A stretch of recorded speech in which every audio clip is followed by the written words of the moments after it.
TDP అధినేత చంద్రబాబుతో పాటుగా రాజకీయాల్లో సమకాలీకుడు, కలిసి పనిచేసిన కర్నూలు జిల్లా సీనియర్ నేత కేఈ సోదరులు ఇప్పుడు టీడీపీ వీడుతున్నట్లుగా జిల్లాలో జోరుగా ప్రచారం సాగుతోంది. కేఈ 2014 ఎన్నికల్లో పత్తికొండ నుంచి గెలిచి చంద్రబాబు ప్రభుత్వంలో డిప్యూటీ సీఎంగా పనిచేశారు. అయితే ఆయన ఆ హోదాలో ఉన్న సమయంలో ప్రభుత్వం తీసుకునే కీలక నిర్ణయాలు, తన ఆధీనంలో ఉన్న రెవెన్యూ శాఖకు సంబంధించి అంశాల్లోనూ జోక్యం లేకుండా చేయటం పైన బహిరంగంగానే అసహనం వ్యక్తం చేసేవారు. ఇక తాజా ఎన్నికల్లో ఆయన పోటీ చేయలేదు.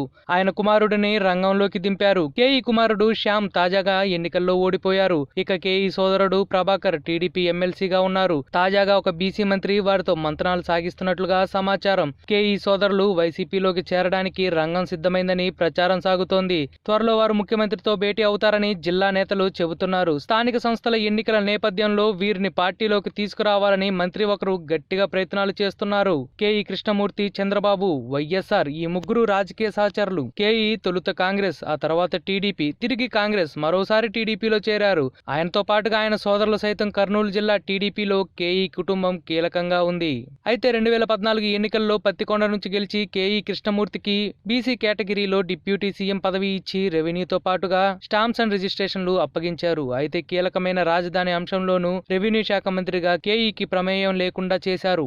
అదేవిధంగా ఆయన శాఖ పరిధిలోని ఆర్డీఓల బదిలీ వ్యవహారంలోనూ ఆయన మాట చెల్లుబాటు అయ్యేది కాదు. మొత్తం వ్యవహారం సీఎంఓ చూసుకునేది. దీంతో ఆయన అసంతృప్తితో ఉండేవారు. ఆ తర్వాత కర్నూలులో సోదరుడు ప్రభాకర్ కు ఎమ్మెల్సీ పదవి ఇచ్చారు. ఇక జిల్లాలో చోటు చేసుకున్న రాజకీయ పరిణామాలతో కేఈ కుటుంబం టీడీపీలో కొనసాగాల వద్దా అనే చర్చ ఎన్నికల ముందే జరిగినట్లు అప్పట్లో ప్రచారం సాగింది. చంద్రబాబు ముఖ్యమంత్రిగా ఉన్న సమయంలో కేఈ కుటుంబానికి కర్నూలు జిల్లాలో రాజకీయ ప్రత్యర్థులుగా ఉన్న భూమా కుటుంబాన్ని టీడీపీలో చేర్చుకున్నారు. భూమా అఖిల ప్రియకు మంత్రి పదవిని కట్టబెట్టారు. నంద్యాల ఉప ఎన్నికల సమయంలోనూ వారికి ప్రాధాన్యత ఇవ్వలేదు. అయినా పార్టీ అధికారంలో ఉండటం, మరో పార్టీ బలంగా లేకపోవడంతో కేఈ కుటుంబం అనేక సార్లు ఆలోచన చేసినా నిర్ణయం మాత్రం తీసుకోలేదు. ఇక ఎన్నికల ముందు సుదీర్ఘ కాలంగా తమ రాజకీయ ప్రత్యర్థిగా ఉన్న కోట్ల కుటుంబాన్ని చంద్రబాబు కోరటంతో అయిష్టంగానే కేఈ అంగీకరించాల్సి వచ్చింది. అయినా ఎన్నికల వేళ మాత్రం పరస్పర సహకారం లభించలేదు.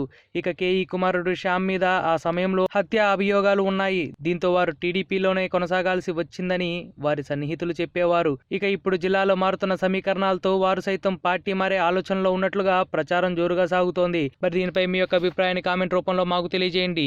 ఈ వీడియో కనుక నచ్చినట్లయితే లైక్ చేసి అందరికీ రీచ్ అయ్యేలా షేర్ చేయండి.